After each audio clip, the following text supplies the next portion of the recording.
माय मराठी माय बोलीचं मराठीच्या कोट्यवधी दर्शकांचं आजच्या विशेष पॉडकास्टमध्ये मी स्वागत करतो.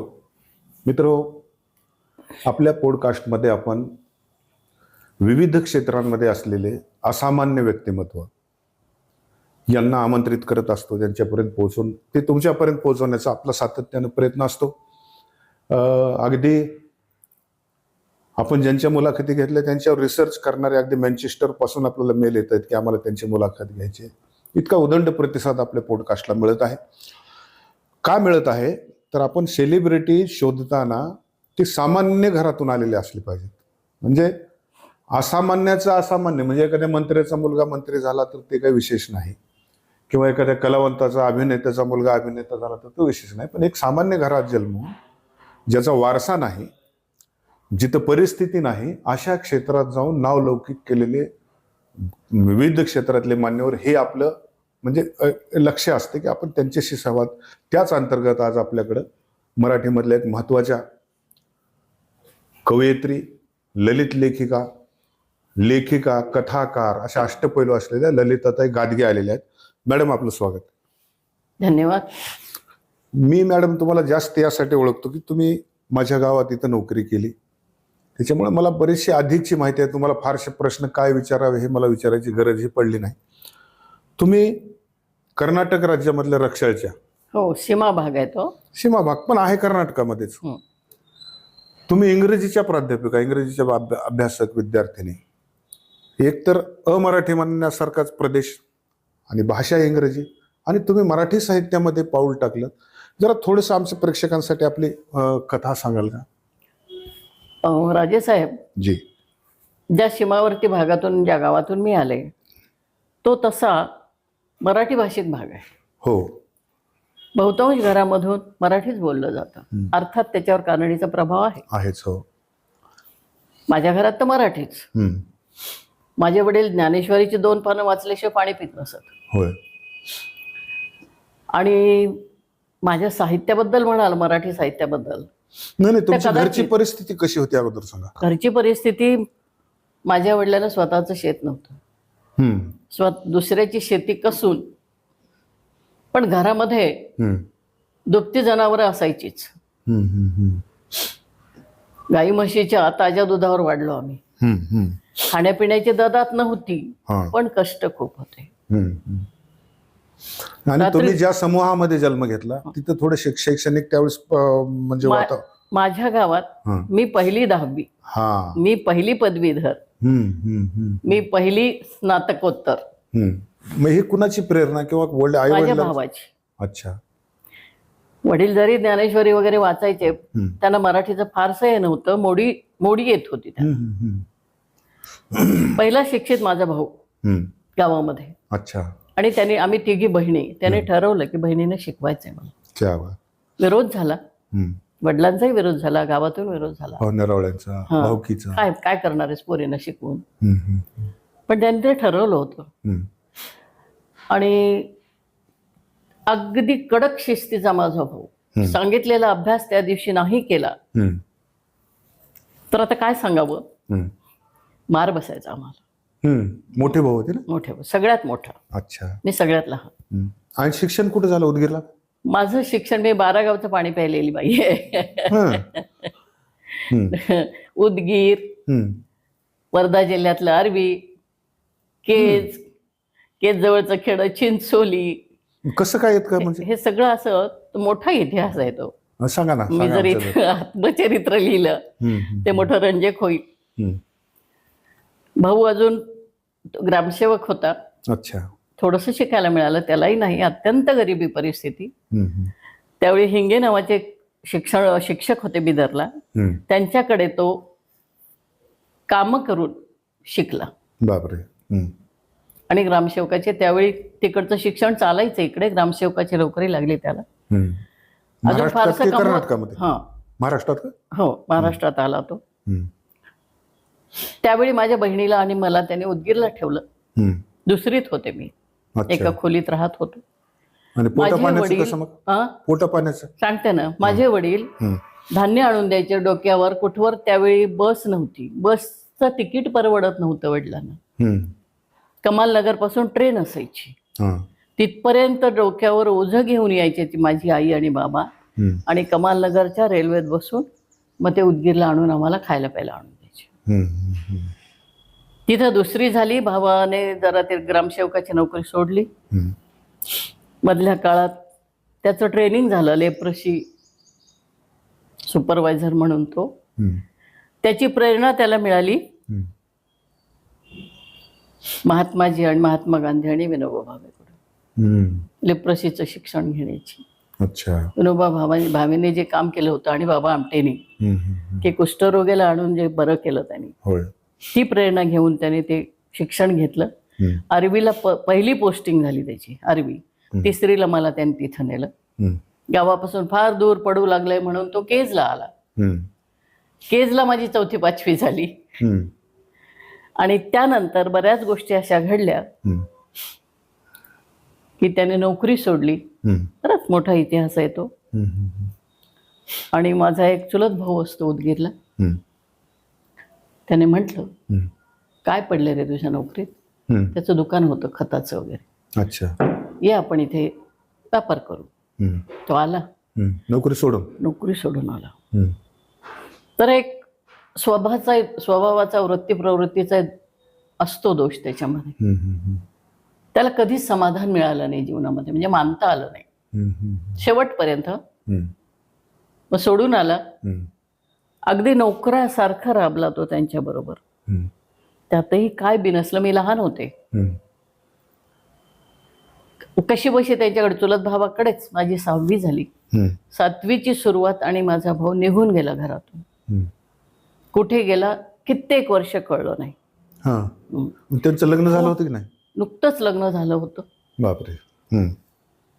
आमची वहिनी 2-3 महिन्याची गरोदर होती. सगळं सोडून निघून गेले. बापरे. वडील कोल्हापूर झाले, आई कोल्हापूर झाली, एकच मुलगा. पण एक ठरवलं होतं वडिलांनी की आता शिकते ललिता. आणि मधल्या काळात माझ्या बहिणीचंही लग्न झालं. हट्टाने त्यांनी लग्न करून टाकलं तिचं. जरा असं थोडं संतापी आणि वेमजिकल होतं. मग 7वीला तिचं लग्न झालं. चिंचोलीला माझे भाऊजी मेहुणे नोकरीला होते, ग्रामसेवक केज तालुक्यात. केज तालुक्यात. तिला ते हाल बघवेनात माझ्या आणि आईचे. ती येऊन मला घेऊन गेली 7वीला. चिंचोलीच्या शाळेत घातलं बहिणीने. तिथं माझी 7वी 8वी झाली. मधल्या काळात तिने शिक्षण पूर्ण केलं. ती फक्त 7वी शिकलेली होती लग्नाच्या वेळी. अतिशय जिद्दीने 3 वर्षाचे प्रौढ महिला विद्यालय आहे औरंगाबादला, तिथे राहून तिने 3 वर्षाचं शिक्षण 1 वर्षात पूर्ण केलं. लग्नानंतर आणि चांगल्या मार्काने 10वी झाली. त्या बेसिसवर तिला ऑपरेटरशिप मिळाली. कुठली? Telephone operator. अच्छा. त्या ट्रेनिंगला जायचं होतं तिला नागपूरला. आता पुन्हा माझा प्रश्न आला. मग तिने 9वीला मला केजला रूम करून दिली. माझी आई आणि मी तिथे राहिलो. अतिशय हालाकीत.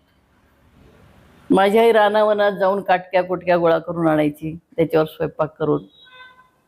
अतिशय विचित्र अनुभव आहेत. म्हणजे इतकी फरफट तुम्ही. आणि फरफट होती.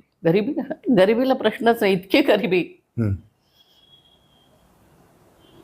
एक प्रसंग आई नेहमी सांगायची. ती काटक्या कुटक्या गोळा करायला गेली शेतात.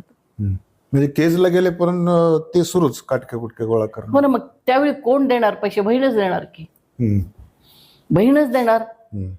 ग्रामसेवक, तिचाही संसार होताच. कामापुरते पैसे द्यायची, पुरायचं नाही ते. एक एवढी छोटीशी खोली होती, आम्ही दोघे राहत होतो. समोर बाजूला शेती होती. एके दिवशी ती अशीच गोळा करायला गेली.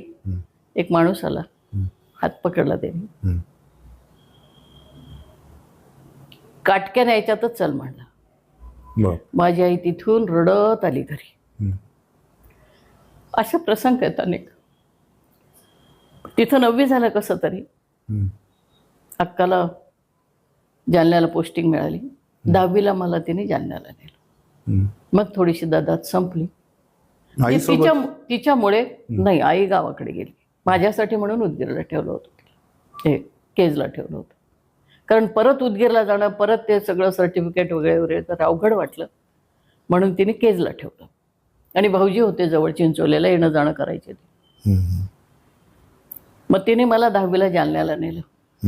10वी जालन्याला झाली. भाऊजी बीड जिल्ह्यात असल्यामुळे पुन्हा तिने बीडला प्रयत्न करून माझी 11वी म्हणजे पीयूसी होतं त्यावेळी. पीयूसी होतं ना होतं म्हणजे माझी परीक्षा अजून संपली नव्हती. म्हणजे मला माहितीही नव्हतं माझं लग्न ठरले. मी गावाकडे निघाले होते सुट्टीला. त्यावेळी पाट्या होत्या. मुलगी पाहणे, हुंडा माहिती नव्हतं मला. कसला हुंडा आणि कसली मुलगी बघणे मला माहित सुद्धा नव्हतं माझं लग्न ठरलंय. हा निर्णय कोण आईने घेतला होता? वडिलांनी. गावातलंच, एकाच गावातले आम्ही. अच्छा. त्यांना नोकरी होती इरिगेशन मध्ये, क्लार्क होते ते. आणि मग ते पाटीवर उतरून गावाकडे चालत जावं लागायचं 1-1.5 मैल. आणि त्यावेळी खरंच भीती वाटत नव्हती राजा आम्हाला. मस्त पाटीवर उतरून आम्ही चालत जायचो एकटी दुकटी. कधीही वाटलं नाही की शेतातून कुणी येईल आणि काही आपल्याला करेल. आता या वयात वाटते पण त्यावेळी नाही वाटली. बरं, तुम्हाला हे जे समजलं असं असं ठरलंय लग्न करायचं, अरे अतिशय काय म्हणावं होतं ती माझी मनाची अवस्था. मला पुढे शिकायचं होतं आणि चांगल्या मार्काने मी पास व्हायची कायमपणे. हो ना. पीयूसीला वर्गात पहिली होते बीडच्या कॉलेजमध्ये, बलभीम महाविद्यालय. अच्छा. सुहासिनी इरलेकर माझ्या शिक्षिका, कौतुक करायच्या त्या कायम. माझी कवितांची रसग्रहण वाचून दाखवायचे त्या वर्गात. म्हणजे त्यावेळेस तुम्ही लिहित होता? नाही, असं काही लिहित नव्हते. हे रसग्रहण वगैरे ते जे. अच्छा, तुम्ही. आणि तसं म्हणजे बहिणीला मूल झालं होतं, त्याला सांभाळावं लागायचं मला. बहीण नोकरीला गेली की हे सगळं करतच करावं लागायचं. आणि तिचे खूप उपकार आहेत माझ्यावर. आता बहीण आहेत का? आहे ना, अमेरिकेत असते ती आता. होय. तिचा मुलगा खूपच हुशार. आणि मग ते पाटीवरून उतरले मी पाटीवर गावाकडे जायला. आणि गावातले 2 माणसं, एक म्हणते नागरावची लेख आहे ना महिना, ते उद्धवला दिले बघा लाड्याचे. तिथं मला कळलं. थरथर त्या पायाने गावी गेले घरी. प्रचंड रडायला आलं. लग्नाची तयारी चाललेली. त्यावेळी ती काही प्राज्ञाच नव्हती का ठरवलं व्हा म्हणून. 3 दिवस जेवले नव्हते मी. पीयूसीला असताना पीयूसीची परीक्षा झाली. बलभीम महाविद्यालयातून फर्स्ट आले पीयूसीला वर्गातून 3 डिव्हिजन मधून. आणि मग खूप प्रयत्न केला वडिलांनी. बेटा म्हणाले सोपान निघून गेलेला आहे, कुणाच्या आधारावर करू मी सगळं. मुक्ताला तरी किती दिवस आपण त्रास द्यायचा, तिचा संसार आहे. इलाज नव्हता माझ्या पुढे. आणि त्यावेळी कुणापुढेच इलाज नव्हता. हो. ज्या बहुजन समाजात मी जन्माला आले तिथं हीच अवस्था होती. मी तरी घोडनवरी होते त्यावेळी. माझ्या बरोबरीच्या पोरीसोरी ज्या आम्ही खेळत होतो त्या गावामध्ये त्यांची कधीची लग्न झालेली होती. असा तो प्रवास झाला. मग मासिकांमधून वगैरे कविता वगैरे लिहित होते शाळेत असताना. विचारायचे की कवितेकडे कधी? शाळेत असताना माझ्या कविता आवर्जून छापल्या जायच्या मासिकांमधून. त्या कविता होत्या की नाही माहिती नाही मला. पोहोच कशी होती मला विद्यार्थी दशेत की मासिकाला कसं पाठवायचं? शाळेतले शिक्षक द्यायचे, शिक्षक घ्यायचे, लिहायचं मध्ये मासिकातून छापून द्यायचे. ते मासिकातून शाळेच्या वार्षिकांकात. वार्षिकांकात कवितेकडे कसं वळत? त्याचं मला वाटतं ते बीज माझ्या आतमध्ये माझ्या आईच्या ओव्यांमधून रुजलं असावं. सुट्टीला गावाला गेले, आवडीचा छंद म्हणजे ती जेव्हा पहाटे दळायला उठायची तिच्या मांडीवर झोपायचं. माझे बाबा ओढू लागायचे जातात, पण आम्ही पठ्ठ्या असे की मांडीवर बसून झोपायचो. आणि तिच्या त्या ओव्या ऐकत त्या तालावर डोळे मिटायला काय छान वाटायचं ते. माझी आई जात्यावर बसली की स्वतःची ओवी रचायची. मग कधी त्याच्यात लेकीचं कौतुक असायचं, कधी विठोबाला आव्हान असायचं, कधी उपदेश संदेश असायचे. इतका आशावाद. 2च ओळी सांगते मी तिच्या. सरल दळण सरल म्हणू कशी, सरल दळण सरल म्हणू कशी, शेतामध्ये पडल्या त्या गव्हाजवारीच्या राशी. तिचे हे शब्द कदाचित तो संस्कार रुजला आणि शब्दांशी नातं जुळलं. आम्ही डॉक्टर साहेब खंदारे, आकाशवाणी औरंगाबाद परभणीसाठी लोक ह्या गीतांचं संकलन करत फिरत होतो. आमच्या गावी आमच्या आजीनं ओवी म्हणलेली मला आठवते की मी असं जातो स्वरूप प्रत्यक्षाने माईक लावला मी ते रेकॉर्ड करायचं की सावळ्या ग मुखावर केलं मोर मान घर मग हे लाडके ग बाई सरा भारत तुझ्यावर. म्हणजे वयात आलेल्या मुलीला बरोबर बरोबर बरोबर अगोदर इतकं स्पष्ट बोलायची पद्धत नव्हती. नाही ना, तिच्याकडे न बघता आई तिला संदेश द्यायची की आता तुझ्या चेहऱ्यावर मुरमानं घर केलंय, घर केलंय म्हणजे किती जी फोडलं तर पुन्हा येते आणि आता सारा भारत तुझ्यावर आहे. काय किती अर्थवाही होतं ते, किती प्रतिमा, काय प्रतीक, काय प्रतिमा कोण लिहिले माहित नाही. तर ते मला तेच तुमच्याकडून अपेक्षित होतं की आईकडून त्या ओव्यांकडून अज्ञात कोण लिहिलं माहित नाही, ते तिथून तुम्हाला ते आलंय. माझ्या कथेचा जन्म सुद्धा आईकडून आला असा. ते शेकोटी पेटवली जायची अंगणात आणि आमची आई काही काही कथा सांगायची. ते काल्पनिक असतील, अनुभवातल्या असतील. एक होता राजा शेतात, ते राजा बिजात सोडा, ते शेतातून येत होते, संध्याकाळची वेळ होती, एक पोरग बसलं होतं तिथं, माझा गवताचा भारा जड झाला होता, मी त्याला म्हणलं जरा उचलू लाग रे म्हणून वाकलं तर पोरग नव्हतंच तिथं. असं काही पण असायचं ते, पण अशा रंगवून सांगायची ती गोष्टी. ते शब्दांचं बीज, शब्दांची आवड तिथं रुजली. मॅडम तुम्ही इंग्रजीच्या प्राध्यापिका, मराठी साहित्याकडे वळलात. इंग्रजीचं काय झालंय माहिती, माझा भाऊ इंग्रजीचा अभ्यासक आणि तो जेव्हा होता 5वी 6वी, 4थी 5वी 6वी पासून तो मला नॅशनल बुक ट्रस्टची पुस्तक आणून द्यायच्या गोष्टीची. आणि काय वाचलं हे संध्याकाळी सांगावं लागायचं त्याला. तिथं इंग्रजीची आवड निर्माण झाली आणि पुढे इंग्रजीला दिवसभर इंग्रजीकडे गेलो. ठरवून गेले. इंग्रजीला दिवस चांगले असतात, ट्युशन घेता येतं. आम्ही नोकऱ्या केल्या त्या करिअरसाठी नाही राजे, पोटासाठी केल्या. तो संघर्ष होता आमचा जीवनाचा आणि त्यातून इंग्रजी घेतली गेली. बरं, लग्न झालं मग नंतर शिक्षणाला परवानगी सरांनी दिली. हे सगळं श्रेय माझ्या नवऱ्याला जातं. आणि सहजासहजी दिली का? सहजासहजी. क्या बात. मला उलट वाटायचं पटकन डीएड करावं, नोकरीला लागावं. ते म्हणाले नाही, शिकता येईल तेवढं शिक. आणि मग मुलांना जन्म देत, मुलांना वाढवत. त्यांची नोकरी कुठं होती? ते फिरत राहिले ना. मग नंतर हे बहिणीबरोबर झालं. लग्न झाल्यानंतर त्यांच्या बरोबर सरकारी नोकरी होती. लातूर, उदगीर, बीड असं सगळीकडे ते फिरत राहिलो. शिक्षण मग उदगीरला झालं. उदयगिरीला का? उदयगिरीला. आणि खरी साहित्याची दिशा, पहिली दिशा मला बसवेश्वर कॉलेजमध्ये मिळाली. लातूरला. 12वी नंतर फर्स्ट इयर, सेकंड इयर, प्रथम आणि द्वितीय वर्ष तिथं झालं. एक आमचे मराठीचे प्राध्यापक होते कबाडे म्हणून. अच्छा. कवितेचा नाद लागलेलाच होता. एक वही होती. त्यांना त्या मासिकातून, वार्षिकांकातून कळलं की ही पोरगी कविता लिहिते वाटतं. त्याने विचारलं मला एकदा. हो म्हटलं, आहेत माझ्या कविता. वही मागवून घेतली त्यांनी आणि खरंच वर्गामध्ये कौतुक केलं त्यांनी. आणि वर्गामध्ये सगळ्यांसमोर त्यांनी आशीर्वाद दिला की पोरी लिहित राहा, चांगलं लिहिशील. मला फार आठवतं हे. शिक्षकात ही फार मोठी ताकद असते. तू हे करू शकशील एवढेच शब्द शिक्षकांचे पुरेसे असतात विद्यार्थ्यांसाठी.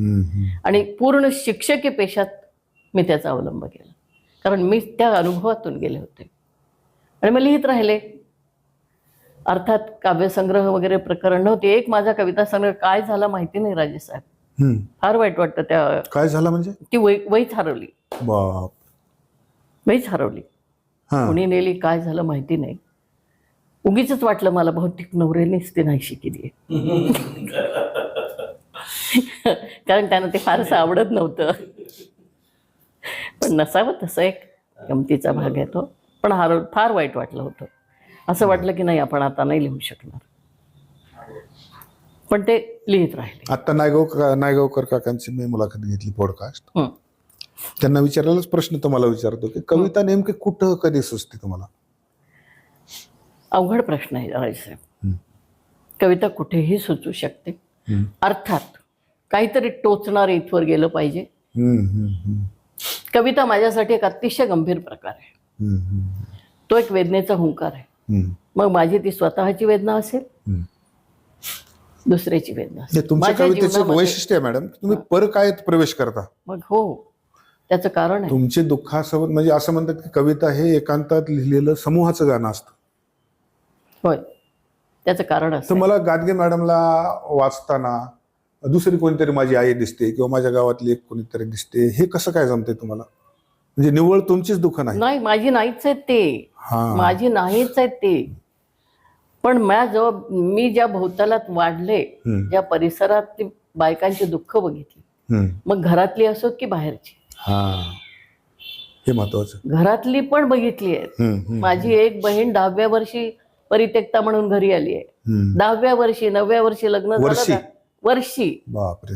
आणि तेव्हापासून ती काय जीवन जगली असेल ते मी जवळून बघितले. माझी दुसरी बहीण, भाऊजींनी दुसरा घरोबा केला, तिने काय भोगलं हे मी बघितलंय गावामध्ये. आणि माझ्या कथांमध्ये या कथा आहेत सगळ्या. माझी कथा काल्पनिक नाही. अगदीच. अगदी 10व्या-12व्या वर्षी या बहुजन समाजातल्या मुलींची लग्न व्हायची आणि अनेक कारणांनी त्यांना सोडलं जायचं, आत्महत्या करायच्या. राजे 80-90च्या दशकामध्ये प्रचंड आत्महत्या केलेल्या आहेत मुलींनी खेड्यापाड्यातल्या, प्रचंड. ते मी बघितलंय. तो परकाय प्रवेश आहे. ही माझी दुःख नाहीच आहेत. त्या मानाने माझं जीवन साधं सरळ गेलं. 4 चौघांसारखा नवरा मिळाला, मुलं झाली, संसार. पण अतिशय काळजाला घरं पाडणारी दुःख बघितलीत मी. 4 चौघांसारखे नाही त्या काळात, कारण तुम्ही ज्या ह्याच्यात जन्मला तिथंच मी जन्मलो. त्या काळात इतकं स्वातंत्र्य नव्हतं मॅडम. म्हणजे स्वातंत्र्य नावाचा प्रकारच नाही, हा शब्दच नाही, ती संकल्पनाच नव्हती. ती संकल्पनाच नव्हती त्या काळात. तीच उदाहरण पुन्हा सांगतो की तुमच्या लेखनाचं वैशिष्ट्य की आरती प्रभू एक महाविद्यालयात आले आमच्या विद्यार्थी मित्राच्या.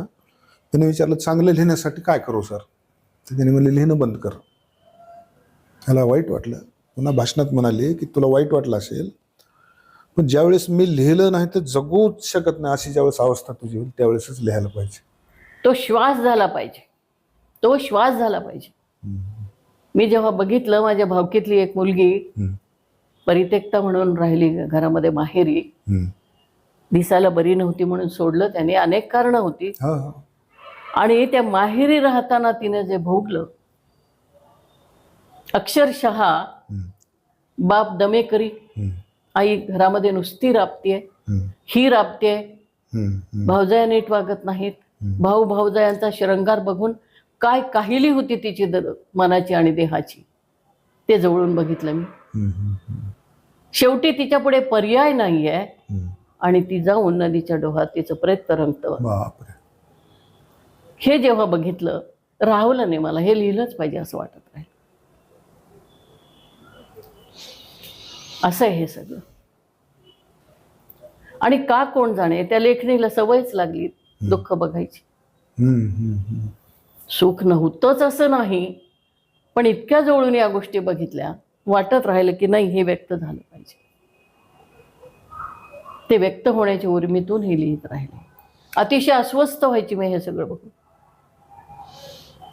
मॅडम असं वाटतं की तुम्ही जर पुण्या मुंबईला नोकरी केली असती तर ती कल्पनाही करू शकत नाही, पण तुम्ही अहमदपूर सारख्या अडगळीच्या निमग्रामीण किंवा निमशहरी शहरा हेच निवडण्याचं कारण काय असेल?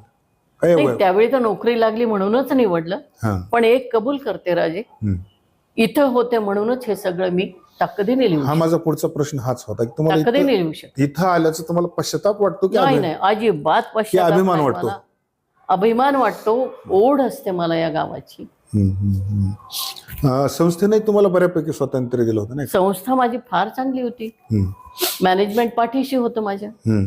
कसलाच त्रास या संस्थेत झाला नाही. कारण बऱ्याच ठिकाणी मी बघतोय माझ्या मित्र, संस्थेला ते बरं वाटत नाही आपल्या कर्मचाऱ्याचं नाव होऊ लागलेलं. माझ्या माहितीप्रमाणे तुम्हाला संस्थेनं पूर्ण अगदी स्वातंत्र्य दिलं होतं. किशनराव देशमुख, भगवानरावजी नागरगोजे या लोकांनी स्वतः सत्कार केलेले आहेत माझे. आम्ही पाहिले, मी विद्यार्थी. माझा असा आरोप आहे की तुम्हाला इतकं अहमदपूरनं दिलं, आम्ही कमी पडलो का कुठं? अजिबात कोणीच कमी पडलेलं नाही. मग तुम्हाला असं का वाटलं की हे गाव सोडलं पाहिजे आणि आपण संभाजीनगरला किंवा औरंगाबादला गेलं पाहिजे? तो निर्णय चुकलेला आहे. अनेक कारण आहेत त्याच्या पाठीमागे, कौटुंबिक कारण आहेत. अच्छा, पण चुकलाय तरी ना? निश्चित चुकलाय तो निर्णय, निश्चित चुकलेला आहे. अजूनही मी रुजले नाही तिथे, अजूनही रुजले नाही. आणि ती काय सल असेल कल्पना करा. आणि माझे शब्द थांबले तिथे गेल्यानंतर. एकतर इथे जेवढे अनुभव मी घेतले तेवढे अनुभव मला तिथे घेता आले नाहीत. कधी कौटुंबिक कारण आहेत, कधी आणखी काही मानसिक आहेत. असं झालेलं आहे ते. आणि जबाबदाऱ्या संपत नाहीत हो राजे स्त्रियांच्या. कोणत्याही वळणावर माझी एक कविता आहे की या वळणावर वाटतं आता संपेल, त्या वळणावर वाटतं आता संपेल, कोणतंही वळण मला माझं नसतं. ती कवितेच्या ओळी आठवल्या की सर्वस्व तुझला वाहुने माझ्याच घरी मी पाहुणे, माझ्याच घरी मी पाहुणे. असं आणखी स्त्रीचं म्हणजे इतकं हे करत. अजूनही आहे ते, संपत नाही. नातवंडांना सांभाळावंच लागतं, नवऱ्याची काळजी घ्यावीच लागते. आणि या गोष्टी सोडून करायचंय तरी काय, असाही प्रश्न असतो शेवटी. आणि माझा विश्वास आहे कौटुंबिक जबाबदाऱ्यांवर, आपल्या कुटुंब संस्थेवर निश्चित आहे. हे सगळं सोडून देऊन आपण आनंदी राहू शकत नाही राजे. नाहीच. आज वाटू लागलेलं आहे या तरुण पिढीला की हे नको आहे, पण एके दिवशी या पिढीला त्याची किंमत मोजावी लागेल. अगदी बरोबर. किंवा इकडे यावं लागेल. मानसिक स्थैर्य त्याशिवाय मिळणार नाही. जसं आम्ही लहान असताना चुलीवर घरी आई स्वयंपाक करते म्हणजे लाज वाटायचं बाहेर सांगायला. आज अभिमान वाटतो. आता हॉटेलवर असे बोर्ड आहेत, चुलीवरची भाकरी मिळेल. परत इकडे यावं लागेल. त्याच्याशिवाय पर्याय नाही. कारण भारत देश हा जगामध्ये जी आपली संस्कृती आहे ते कुटुंब पद्धती जी इथली आहे. निश्चितच. तर मॅडम आपल्या एकच आहे त्या पद्धतीमध्ये जो कायमपणे स्त्रीवर अन्याय होत आलाय तो कमी झाला पाहिजे. अगदीच. आणि झालेलाच आहे मॅडम जवळपास. आता तो कमी झाला पाहिजे. निश्चितच झालाय, होत आहे. पण म्हणून स्त्रियांनी अतिस्वैराचार घेऊ नये असं माझं स्पष्ट. स्वातंत्र्याचा अर्थ कदाचित माझ्या पिढीचा तो हे असेल, पण मला वाटत आलंय की स्वैराचार नाही. तुम्ही हक्कासाठी लढा, पण कर्तव्य सोडू नका. हक्कासाठी तर लढलंच पाहिजे. क्या बात. तर आता आपण आपल्या ग्रंथ संपदेकडे वळू मॅडम. एकूण आपली किती पुस्तकं आहेत? म्हणजे 10 पुस्तकं आहेत. पहिल्या पुस्तकाचा काय अनुभव आहे? म्हणजे कधी वाटलं की, किंवा कोण म्हणलं, कुणाची प्रेरणा घेतली किंवा कोण प्रोत्साहन दिलं? माझ्या मित्रांची प्रेरणा आहे. अच्छा. कधीची गोष्ट आहे ही? 1988 ची गोष्ट आहे. अच्छा. पहिला कविता संग्रह आला, फसवी क्षितिजे. असं वाटतं की इथंच आहे क्षितिज, इथंच आहे. किती दूर गेलो तरी क्षितिज हातात पोहोचत नाही. आणि हे माणसाचं दुर्दैवी सत्य आहे. शोधत राहतो तो क्षितिज, त्याला ते मिळत नाही. आणि त्या कविता संग्रहाचं खूप स्वागत झालं. राज्य पुरस्कार मिळाले. होय. कुणी काढला तो? फसवी क्षितिजे काढला अंमळनेर चेतश्री प्रकाशन. अच्छा. साहित्य संस्कृती मंडळाचं अनुदान मिळालं होतं. त्याची प्रस्तावना कोणी लिहिली? प्रस्तावना यांनी लिहिली, आपली रणसुभे सरांनी लिहिली. सूर्यनारायण. डॉक्टर सूर्यनारायण. त्याचं चांगलं म्हणजे बरंच मोठं स्वागत झालं. त्याला पुरस्कार पण मिळाले होते मॅडम. कुठले मिळाले? राज्य शासनाचा मिळाला, आणि तोच महत्वाचा. अगदीच. प्रतिष्ठेचा पुरस्कार मिळाला. आणि त्यावेळी रणसुभे सर म्हणाले होते, सगळीच क्षितिज फसवी नसतात, इथे तुम्हाला क्षितिज मिळेल. क्या बात. हे शब्द आहेत त्यावेळी त्यांचे. तुम्हाला काय वाटतं, मिळालं क्षितिज मिळालं वाटतंय का? नाही. मग नाही, आणखी नाही. आणि खरंच कवी लेखकाने समाधानी असू नये. क्या बात. नसतोही तो कलाकार, कधीच समाधानी नसतो. पण आता ते संभाजीनगरला गेल्यानंतर आतली लेखिका कवयित्री काय म्हणते बरं तुम्हाला? भांडते का? इकडे कशाला आलीस? रडते ती रडते, आक्रोश करते की बाई काय केलंस माझं. तुम्ही काय सांगता तिला? तिच्याबरोबर रडते मी सुद्धा. काय करू बाई म्हणते. मी तुम्हाला बऱ्याच ठिकाणी ऐकलेलं आहे, वेदनेचा हुंकार म्हणजे कविता असं म्हणता तुम्ही. म्हणजे नेमकं काय म्हणायचे तुम्हाला? हे जेव्हा आतपर्यंत टोचत जातं काहीतरी, ते शब्दबद्ध जेव्हा करतो आणि त्यातून आपण त्याला इंग्रजीमध्ये कॅथार्टिक इफेक्ट म्हणतात. अच्छा. तो साध्य होतो. आणि मग आपण तो लेखक कवी सुद्धा त्यातून थोडा मोकळा होतो. तो हुंकार येतो. आपण कवी संमेलन अनेक व्याख्यात्या म्हणून गेलात, अनेक साहित्य संमेलनाचे अध्यक्ष म्हणून गेलात, परिसंवादामध्ये गेलात, कुठं कुठं गेलात, म्हणजे काय, म्हणजे आमच्या अहमदपूरचं तर वैभवच होतात तुम्ही. मला खरं सांगतो, तुमच्याकडे बघून आम्हाला म्हणजे हेवा वाटायचा की आपण असं कुठं म्हणजे अर्थात हा तुमचा मोठेपण आहे, असं हेवा वाटण्यासारखं काही केलं. पण मॅडम असे काही प्रसंग तुम्हाला आठवतात का, चांगलं आणि वाईट या क्षेत्रामधले? वाटतं ना, जेव्हा कसं हे मानवी स्वभाव आहे राजे, हो, जेव्हा आपलं कौतुक कोणी करतं तेव्हा चांगलं वाटतंच, होय, आणि जेव्हा दखल घेतली जात नाही तेव्हा वाईट वाटतंच. पण या सगळ्यांच्या पलीकडे गेलं पाहिजे कवी लेखकाने, असंही मला वाटतं बऱ्याच वेळा. तुमची दखल घेतली नाही असं मला तर वाटत नाही बुवा. नाही, होतं ना असं कधी कधी. सांगा बरं एखादं आठवण प्रसंग. नाव घेऊ नका वाटल्यास, तुम्हाला काही अडचण आहे, पण सांगितलं पाहिजे मॅडम. नवीन आता जे तुमच्या पावलावर पावलं टाकून येणाऱ्या नवीन पिढी आहे नाही का, त्यांच्यासाठी सांगितलं पाहिजे. ते कसं अवघड आहे ते जरा. बरं बरं, चांगलं सांगा. एक दोन ओळी आहेत माझ्या. नसेल हात कौतुकाचा तर यश व्यर्थ आहे. हो, हेवाच नसेल वाटत कुणाला तेव्हा तर ते निरर्थ आहे. क्या बात, म्हणजे निंदकाचे घर. असं ते आहे. तर असं वाटतं बरं का की आपलं हेवा वाटावा कुणाला तरी. ओळी आहेत, मला वाटतं गुलजारचे आहेत का काय, की इसके बहुत सारे दुश्मन है, हा लगता है इंसान अच्छा है. असे नाव ठेवणारे तर असतातच मॅडम. ते कथा संग्रहाबद्दल तुमचे म्हणजे कुठला कथा संग्रह आला पहिला आला आयुष्याच्या काठाकाठा. येस. हे सगळं जेव्हा बघितलं मी तुम्हाला त्या जे कथेचा वगैरे संदर्भ दिला, काही शहरी स्त्रियांची दुःख बघितली मी. विशेषतः शिक्षित मुली आहेत, बाप खेटे घालतोय, उंबरटे झिजवतोय, लग्न जुळत नाहीत, असे अनेक शहरातलेही बघितले, ग्रामीण तर मी त्या परिसरातच वाढले. आयुष्याच्या काठाकाठाने या संग्रहाची म्हणावी तेवढी दखल घेतली गेली नाही त्या संग्रहात. प्रतिका आणि प्रतिमा तुमच्या इतक्या अफलातून असतात मॅडम, अगदी खरं सांगतो. हे कसं शब्द सुचतात तुम्हाला की आयुष्याच्या काठाकाठाने? हो ना, प्रवाहात जाताच आलं नाही ना मग. आता सांगा. प्रवाहात जाता आलं नाही, प्रवाहात दुमता आलं नाही. कुठल्या प्रवाहात जाता आलं नाही तुम्हाला? इतका नावलौकिक आहे तुमचा महाराष्ट्रभर, महाराष्ट्राच्या बाहेर. त्यावेळी कुठे होतं, आणि अजूनही महाराष्ट्रभर वगैरे नाहीये. हे तुमचं मोठेपण आहे, मला माहिती आहे. मला माहिती आहे मी कुठे आहे ते.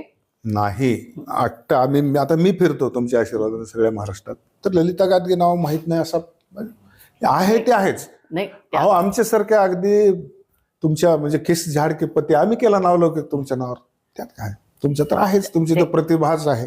ते प्रतिमा आयुष्याच्या काठाकाठाने त्या संग्रहातल्या स्त्रियांच्या दुःखाच्या प्रातिनिधिक स्वरूपात आलेली आहे, की तिला कधीही आयुष्याच्या प्रवाहात मुक्तपणे जगता आलं नाही. बिचारी काठाकाठाने जगली. असं आहे ते केवळ माझंच असं नाहीये, किंवा साहित्याच्या ह्याच्या बाबतही नाही, साहित्याच्या आयुष्याबाबतही नाही, ते तसं आहे. मॅडम, नव्यानं लिहिणाऱ्या मुलांना काय संदेश द्याल बरं? गांभीर्याने जीवनाकडे बघावं, संवेदनशीलतेने आणि चिंतनशीलतेने जीवन जगावं. कविता किंवा लेखन हा गंभीर प्रकार आहे, अगदीच गमतीचा नाही. आपला शब्द जेव्हा वाचला जातो त्यातून त्या वाचकाच्या मनात काही स्पंदनं उमटली पाहिजेत.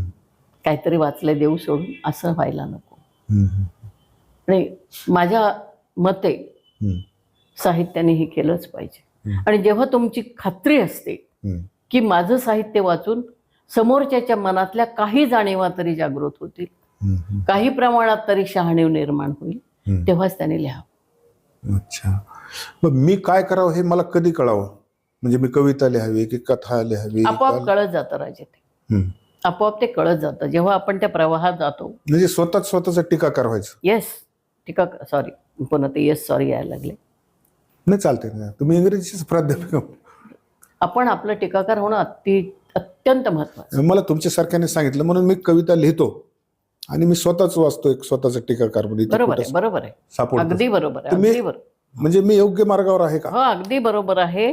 मी स्वतः एखाद्या कवितेचं लेखन पुनर्लेखन बऱ्याच वेळा करते.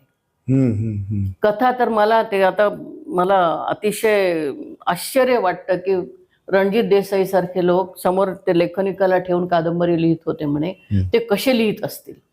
मला ते लेखन पुनर्लेखन केल्याशिवाय कुठलीही कथा लिहिता येत नाही. आणि ते मानदुखीमुळे आता लिहिता येत नाही, ते एक कारण आहे मला लिखाणात थांबण्याचं. मग आता काय दिनचर्या आहे औरंगाबाद मधली तुमची? फार अवघड प्रश्न विचारला. 3 वेळा खाणे, आजार कधी माझा, कधी नवऱ्याचा, कधी कोणाचा आजार. वाचन, लेखन, चिंतन, मनन. वाचन करते, पण फार कमी झाले ते सुद्धा. ते शरीर दुखण्यामुळे झाले. माझे एक मित्र आहेत अहमदपूरला, मोहिब कादरी, सुंदर पुस्तक आणून देतात. आणि मी तो माझा दैव दुर्विलास आहे, मला ती पूर्णपणे वाचून होत नाही. बापरे. असं ते चाललेलं आहे. पण तरी माझ्या पद्धतीने फक्त लिखाण मात्र कथा होत नाहीये, ते माझं फार मोठं दुःख आहे. कविता होतात. अच्छा. एक ललित लेखाचं पुस्तक पडून आहे छापायचं, एक कविता संग्रह होऊ शकतो, एवढ्या कविता आहेत. मॅडम, मी गांधीजीवरची तुमची कविता महाराष्ट्रानं डोक्यावर घेतलेली आहे. ती जर नाही ऐकली तर आमचे दर्शक मला ती अजिबात पाठ नाही. जी पाठ आहे ती एखादी कविता मला 4 ओळीत चालतील. हो. विशेषतः मी महिलांसमोर बोलायला गेले जाते तेव्हा सांगते. बघत आले आजवर खिडकीतूनच आभाळ. इतक्या मर्यादा होत्या मला.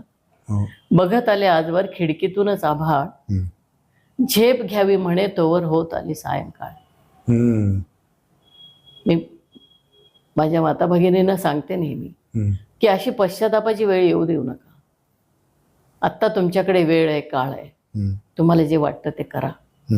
असं वाटू देऊ नका की आता मला झेप घ्यायची पण संध्याकाळच होत आली आहे, आता कशी झेप घेऊ.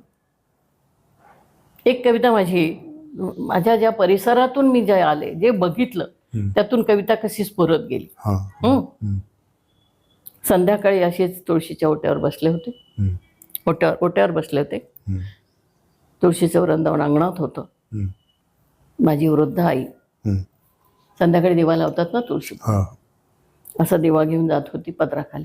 वारं सुटलं होतं आणि ती बघते, तिकडं बघते, एकदा ठेच लागते आणि कशी बशी जाते, दिवा लावते, दिवा विसरते. तेव्हा मला जाणवलं, बेभान सुटल्या वाऱ्यातून इथे साऱ्याच जणी जात आहेत आपापले दीप घेऊन पदराआड. गावातल्या आया बहिणीचे दुःख. तुळशीचं वृंदावन लांबच राहतं, अंगणही नसतं फरसबंदीचं, असतं ते चढ उताराचं. दिव्याकडे बघत पुढे जावं, लागून जाते ठेच.